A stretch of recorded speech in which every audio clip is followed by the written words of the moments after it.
everyone, it's Hermes of Alpha Beta Consulting, here with your weekly Hewing message.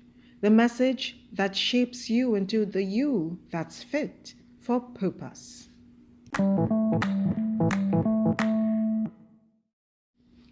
This week, I issue a call. I say, get ready. En garde.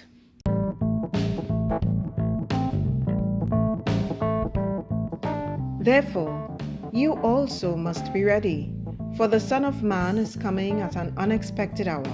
Matthew 24:44. Thus ends the last reading of the first week of the Church's New Year, with a caution from Jesus to the disciples about the end times. What about hope? What about joy? What about prosperity? What about the positive wishes for the new year? The other readings for Advent 1, Year A, are no less stern. The first reading, Isaiah 2, 1-5, speaks of the time of judgment. The epistle, Romans 13, 11-14, is a sobering call from Paul to the Roman believers to lay aside the works of darkness and put on the armor of light, verse 12, and in so doing, to make no provision for the flesh, verse 14. The gospel verse quoted is from this week's reading, Matthew 24:36-44. Now, if the message of Christ is one of hope and victory, as featured in last week's piece, Victory, why should the note of hope on which we ended last week now be betrayed by the note of darkness that seems to be sounded in this week's readings? My friends, the message of Christ is hardly ever about the ultimate victory of darkness. And therefore, if this is what the readings seem to suggest, we need to return to the readings and reflect upon them further. You see, on the contrary, the readings this week are about the light.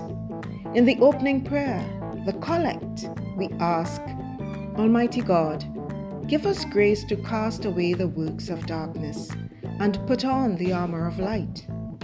The reading from Isaiah ends, let us walk in the light of the Lord. Strains of the epistle are heard in the collect. Finally, the gospel reading sums it all up by highlighting that what we are being called to do is to be ready to go to the house of the Lord, as celebrated in the Psalm 122. In sync with the message of Advent, then, this week's readings are urging us to get ready. That process involves a change of attire. We don the armor of light, and in so doing, we ready ourselves for battle. Effectively, we are receiving a rallying cry. Armor is about protection. Armor is also about battle. But why are we protecting ourselves? Why are we readying ourselves for battle? Simply, we are being called into the field of battle. No longer are we students sitting in the classroom absorbing the lesson that has been being taught. No, now we are being called to put into practice what we have been learning over the past years. We have spent much time in the classroom, in the laboratory, in the simulation room even. Now, it's time to go out into the thick of things, to engage in real battle, for we have been well prepared. What does this mean? It means we have been made fit for purpose. We have been well schooled. We have been hewn.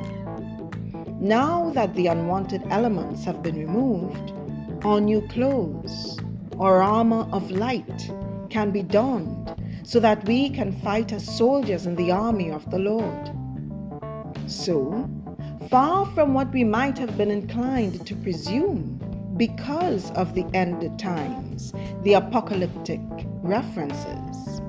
The readings are bolstering and holding up all hope.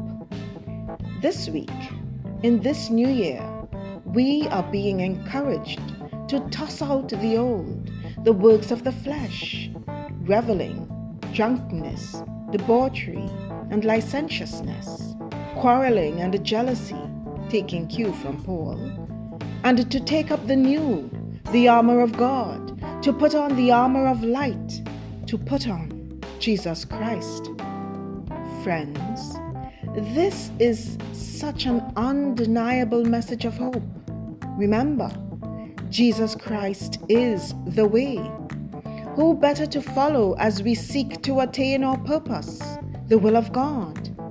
It was Jesus Christ who said, "Whoever has seen me has seen the Father." John 14, verse 9.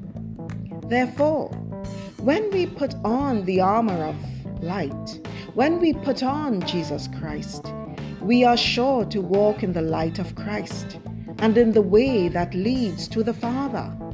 And if so, we are sure to be walking in purpose.